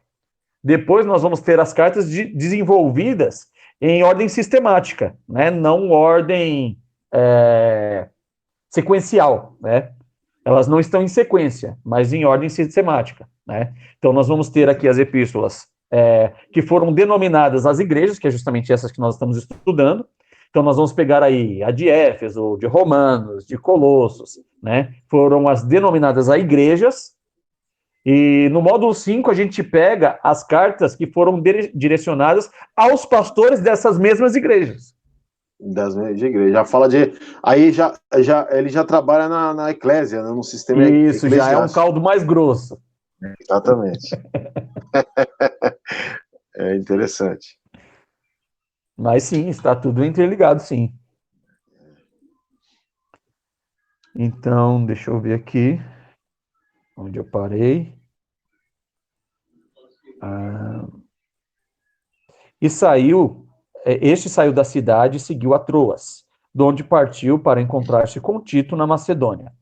Aqui, em consequência do relatório que Tito lhe trouxera de Corinto, ele escreveu a sua segunda epístola àquela igreja. Tendo passado provavelmente a maior parte do verão e do outono na Macedônia, visitando aí as igrejas, especialmente as de Filipe, Tessalônica e Bereia, talvez até penetrando mais para o interior, até as margens do Adriático. Dirigiu-se à Grécia, onde permaneceu durante 3 meses, passando talvez a maior parte do seu tempo em Corinto. Durante a sua permanência na cidade, escreveu a sua epístola aos Gálatas, que foi aqui aproximadamente já 57, tá? E também a grande epístola de Romanos, que foi 1 ano antes. E 3 meses depois, deixou a Caia e foi para a Macedônia, passando pela Ásia Menor e chegando a Mileto, onde discursou para os presbíteros efésios, ali os bispos, os anciãos ali, a quem ele mandara dizer que desejava reunir-se com eles. Viajou depois para Tiro, chegando finalmente a Jerusalém, talvez na primavera de 58 depois de Cristo. Enquanto esteve em Jerusalém, na festa do Pentecostes, quase foi morto pelos judeus no templo. Aquela pergunta que o senhor fez lá. Justamente, vamos ver o que ele vai fazer. Se ele ficar quietinho, a gente deixa ele quieto. Se ele começar com aquele negócio de novo, a gente dá um jeito nele. Salvo daquela violência pelo comandante romano, foi levado como prisioneiro para Cesareia, onde, por diversas razões, ele ficou detido durante 2 anos, no pretório de Herodes. Paulo não foi mantido em total reclusão, ele tinha pelo menos a fileira de barcas onde estava detido. Podemos imaginar a percorrer as plataformas que levam o evangelho ao Mediterrâneo e a olhar melancolicamente por sobre as águas na direção da Macedônia, da Acaia e de Éfeso, onde os seus filhos espirituais se sentiam quebrantados por causa dele, por ele estar preso. Ou talvez se deparassem com perigos e desse modo precisassem desesperadamente da sua presença. Foi uma providência misteriosa que assim salvaguardou as suas energias e condenou o ardente obreiro à inatividade, embora agora nós possamos ver qual a razão para a qual tal acontecesse. Paulo necessitava de descanso. Após 22 anos de incessante evangelização, ele precisava de tempo livre para recolher a colheita da experiência. Durante esses 2 anos, ele nada escreveu. Foi um tempo de inatividade mental, aliás, de atividade mental, e de um processo silencioso. O fim desses 2 anos, Pórcio Festo sucedeu a Félix no governo da Palestina, e o apóstolo foi novamente ouvido por ele. Mas julgado por ter direito de reclamar o privilégio de ser um cidadão romano, ele apelou para o imperador. Tal apelo não podia ser passado por alto, e Paulo foi enviado para Roma, à guarda de um tal Júlio, centurião da corte augusta. Após uma longa e perigosa viagem, ele acabou por chegar na cidade imperial, provavelmente no princípio da primavera de 61. Aqui foi-lhe permitido que ocupasse a sua própria casa alugada, ou seja, a sua prisão domiciliar, sob constante custódia militar. Este privilégio lhe foi concedido sem dúvida porque ele era um cidadão romano, e por isso poderia ser preso sem antes ser julgado. Os soldados que guardavam Paulo eram mudados frequentemente, para que Paulo não tivesse nenhum vínculo com eles ali, se acostumasse com Paulo, conhecesse Paulo e se compadecesse dele, coisa desse tipo. Então, sempre se trocava o soldado ali. E isso, para Paulo, era um prato cheio. Por quê? Cada soldado que vinha ouvia o evangelho. Então, muitos se converteram nesta razão e levando evangelhos até para suas localidades natais. Então, mesmo aqui, ele está pregando o evangelho. Nem eles para o homem, nada para o homem. Exatamente. E é como dizia Paulo, né? Podem prender a minha carne, mas a minha mente, ela continua liberta em Cristo. Né?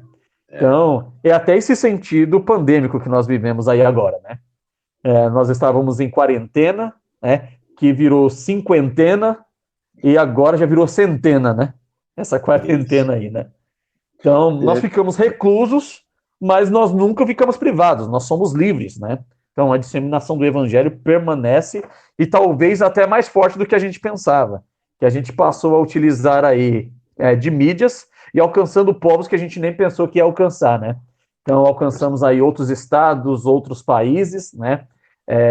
Brasileiros aí em outros países assistindo as lives aqui no Brasil. Então, tiveram aí a oportunidade também da pregação do evangelho de uma forma diferente.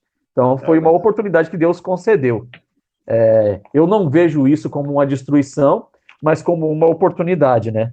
Então, eu enxergo isso pelos óculos paulinos, né? Sim.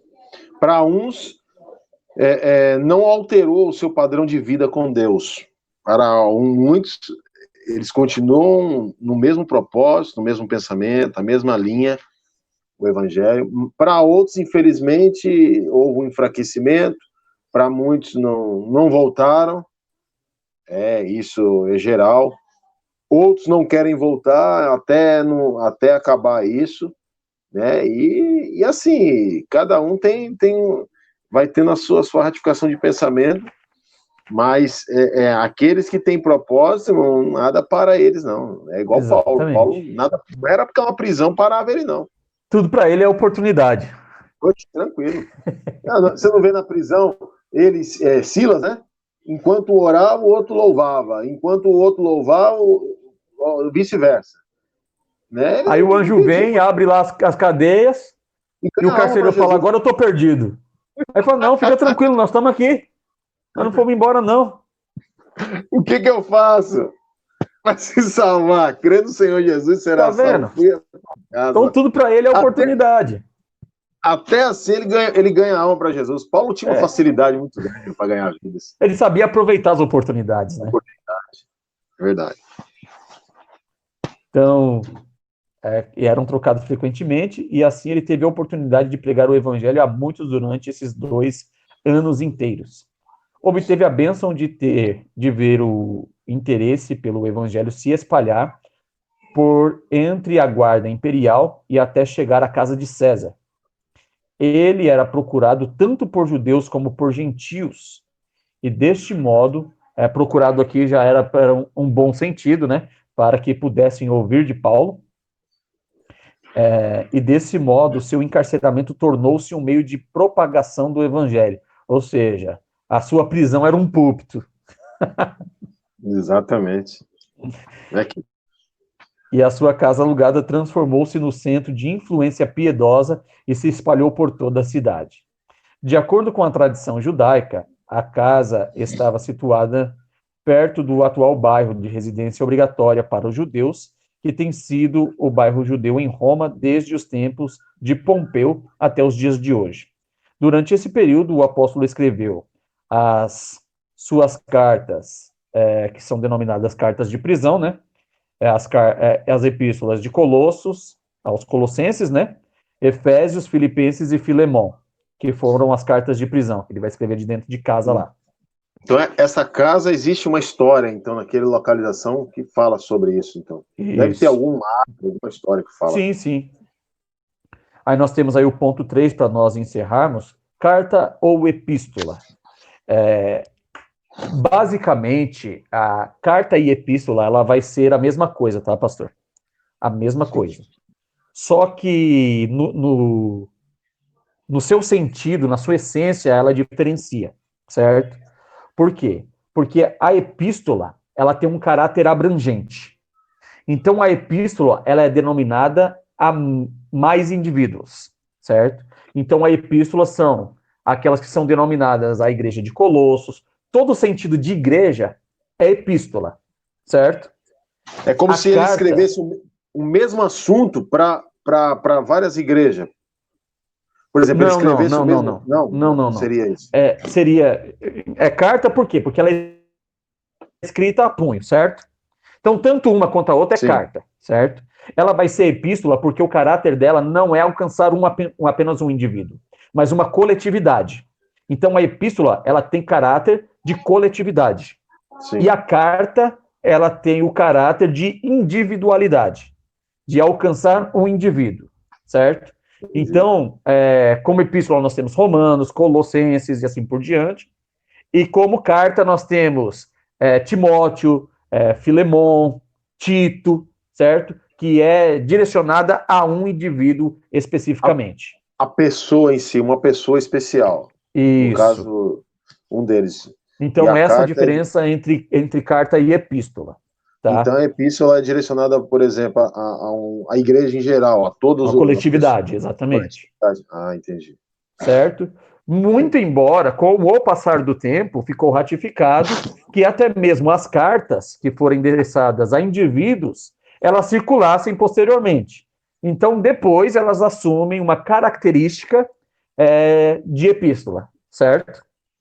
Entendi. Mas, em primeira instância, aqui, elas foram enviadas com o endereço em si, ok? Tá ok. Então, uma parte do Novo Testamento é contida, e é importante também, pastor, o senhor tem lá na igreja do senhor, às vezes o senhor dá oportunidade para alguém, aí o irmão fala assim, eu vou ler aqui em 2 Reis. Ou ele fala assim, eu vou ler aqui em 1 Timóteo. Não existe 2 Reis e não existe 1 Timóteo. Por quê? Porque tudo o que é no Antigo Testamento é no masculino. Por quê? Porque é 1º e 2º livro de Reis. 1º e 2º livro de Crônicas. Então é 1 Reis ou 1 Crônicas. Certo? 2 Reis e 2 Crônicas. Então, no Antigo Testamento é sempre no masculino. Certo? No Novo Testamento é sempre no feminino. Porque nós estamos falando de cartas ou epístolas. Certo? Então, não é livro de Timóteo, é carta a Timóteo. Primeira carta a Timóteo. Isso. Então, você pode falar 1 Timóteo, não 1 Timóteo. 1 Timóteo está errado. Porque carta, ela tá no feminino. E é isso, carta e epístola é uma linguagem voltada ao verbo feminino. Exatamente. É um substantivo feminino. É um substantivo feminino, isso. E quando se fala o primeiro, você está jogando o substantivo masculino, sendo que o endereçamento ela tem que ser substantivo feminino. Então é primeira, não é primeiro. Isso. Então no Antigo Testamento sempre no masculino, para ficar mais fácil. Certo. E no Novo Testamento sempre no feminino. No Antigo Testamento são livros e no Novo Testamento são cartas. Cartas, entendi. Certo?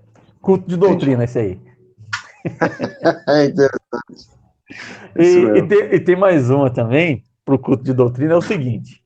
O irmão, ele pega a oportunidade e ele fala, saúde os irmãos com a paz do Senhor. Não é saldo os irmãos, é saúdo os irmãos. Saúdo, porque saldo é de monetariedade, é de conta. Saldo é a mesma coisa se você escrever sentido ao capital, né? Exatamente. É monetariedade. É saúdo. Saúdo é com U, não é com L. Isso, é de saudação. Saudação. Certo? É isso mesmo. Culto de doutrina. Não, isso aí eu sabia. Uma vez a gente dando ele, uma vez o professor seminarista, ele falou, irmãos, quando for você vai dar uma saudação, é saúdo, não é saldo, é o saldo. É saúdo os irmãos. Se você falar saldo, você está falando em correção monetária, em algo que é monetário, é dinheiro, é capital. E quando você fala saúdo, aí é a palavra certa para você cumprimentar alguém. Exatamente, que advém de saúde. Exatamente. Certo? Só Não, é interessante. Uma pinceladinha. É porque é mania, irmãos. Isso aí virou mania. É uma Sim. coisa mania. Tudo é mania, não é? Às vezes a pessoa até tenta falar saúdo, mas naquela mania que está já gravado na mente dele, ele acaba falando eu saldo, eu saldo. E aí vai passando. Você ensina, mas a pessoa está tão habituada a falar a palavra saldo, saldo, saldo, que aquilo já ficou ratificado, gravado na mente dele lá e posso soltar aquilo. Tem que fazer uma forcinha aí para voltar para o lugar certo, né? Exatamente, é verdade. Então, uma grande parte do Novo Testamento é constituída pelas correspondências escritas por líderes cristãos e dirigidas às comunidades, ou às lideranças espalhadas por todo o Império Romano. Como devem ser denominadas essas correspondências? Cartas ou epístolas? Qual a diferença entre esses dois tipos de correspondência? Para alguns estudiosos, entre eles Adolf Dasein, a carta tem o cunho pessoal, sendo dirigida a uma pessoa e abordando uma situação específica, não tendo como objetivo primário ser lida pela comunidade. A epístola, por sua vez, é um dispositivo literário que tinha como propósito um público maior e mais diversificado. Poder-se-ia dizer que a epístola era uma carta, que tinha a finalidade principal de ser amplamente divulgada. O escritor está visando alcançar além do público primário, comunidade local ou indivíduo, também um número maior de leitores. Partindo desse pressuposto, muitos estudiosos procuram demonstrar que as epístolas contidas no Novo Testamento, de modo mais específico as cartas do apóstolo Paulo e os seus contemporâneos neotestamentários, seriam, na verdade, cartas e não epístolas. Ou seja, elas não tinham a intenção das suas correspondências pudessem alcançar os leitores além daqueles que originalmente foram endereçados. Todavia, como tão bem sabemos hoje, ainda que Paulo e seus colegas não tivessem essa intenção mais ampla, a autoridade apostólica deles acabou por revestir essas correspondências de um valor muito maior, mais abrangente para todos os cristãos em igrejas de todas as épocas e lugares. Procurando uma alternativa conciliadora, podemos dizer que as correspondências contidas no Novo Testamento são epístolas, quanto ao tom, ao espírito e ao propósito primário, mas na simultaneidade tornaram-se epístolas, por causa da importância e abrangência universal à sua mensagem. Ainda que Paulo tenha escrito 2 epístolas, aliás, melhor dizendo aqui, né, dentro desse pressuposto seriam cartas, né, teriam escrito 2 cartas ao jovem pastor Timóteo, visando primariamente animá-lo e orientá-lo quanto às suas responsabilidades pastorais, naqueles primeiros dias do cristianismo, tornou-se inevitável a esta carta, né, vai ter aqui um caráter posteriormente não mais pessoal, né, essa carta tão pessoal na medida em que foi sendo lida também por outros cristãos, acabasse por se tornar um instrumento preciso para todos os pastores em todos os tempos, passando naturalmente à categoria de epístola, né? Ou seja, muito embora ele foi endereçado em primeira instância como carta, hoje chegou a todas as localidades, né, adquirindo assim um patamar de epístola. Ok? Ok. Alguma dúvida aqui até então? Então, o último escrito aqui foi no caso de João. João foi o último, né? O último escritor foi João. Depois que... Engraçado, mas interessante, por que não continuaram a escrever? Porque vieram outros no lugar deles também. Parou em João, eu acredito que seja um propósito do próprio Deus em que aparasse em João, porque veio outras pessoas, veio outros homens após eles, né? O que ficou denominado, né, isso é denominado como cânon, né? Cânon nada mais é do que são bases, né? Então, as balizas. Então, a palavra cânon ela vai trazer um sentido de regra, né, de cana de medir. Então, esse sentido das balizas. O que ficou balizado aí dentro foi justamente o contexto apostólico, né? Então, os escritos nazarenos que advieram dos apóstolos. Então, aqui dentro desse sentido apostólico, foi chegado o consenso de que esses livros é que eles teriam uma mesma linguagem, um mesmo cunho, um mesmo direcionamento, e ratificando assim como originalmente descrito pelos apóstolos. Né? Então ficou assim fechado, ratificado dessa forma. Existe diversos outros livros, até supostamente de apóstolos, né? Então existe Carta de Bartolomeu, existe Evangelho de Tomé, existe aí diversos documentos que foram encontrados posteriormente, né? Mas ao serem analisados, o cunho desses documentos, né, não traria uma veracidade com o escritor. Então seria alguém que posteriormente pegou a ideia, pegou o nome dos apóstolos e colocou lá, né? Até porque o João mesmo ele não queria ser um escritor. João não tinha intenção de ser escritor, coisa nenhuma, né? Paulo ele só escreveu por necessidade, né? E o João ele não está nem tentando escrever nada, mas quando ele vai passar as férias lá no Apocalipse, né, no oásis do Apocalipse, lá em Patmos, então o Senhor fala para ele, o que você vê, você escreve. Ou seja, João só foi escritor porque Deus mandou que ele escrevesse. Por ordem de Deus, é isso mesmo. Quer dizer, eles não tinham essa preocupação em escrever, eles escreveram porque não tinham como ele estar presencialmente, principalmente Paulo. Ele precisava escrever e mandar cartas de orientações. Exatamente, São por cartas de orientações. Né? Se ele pudesse ter ido, ele não tinha escrito. Hoje nós temos uma facilidade de transporte muito rápido e muitas vezes muito abrangente de estar no lugar rapidamente, né? Naquela época não se tinha, ainda mais a perseguição que era, ele não podia também estar se deslocando tão rápido para atender a necessidade, e demorava meses, anos às vezes, né? Então, o que chegava mais rápido era a carta. Sim. Se Paulo vivesse hoje, ou ele ia usar o celular ou ele ia usar o e-mail. Muito mais rápido. Mesmo presencialmente, ele teria possibilidade, porque hoje é uma facilidade muito grande. Hoje não tem dificuldade para você se deslocar de um lugar para outro. Você tem condução de todo jeito, avião, você tem trem, você tem muito rápido. Então, mesmo sem a tecnologia nos dias de hoje, você ainda se locomove rápido. Uhum. Naquela época não tinha a tecnologia que tem hoje, e a locomoção também era marítima e era muito mais perigosa e muito mais lenta. Exatamente. Então, o jeito mais viável que achava na época era o meio através das cartas. Exatamente. Né? Seria isso, né? Perfeito. Ok?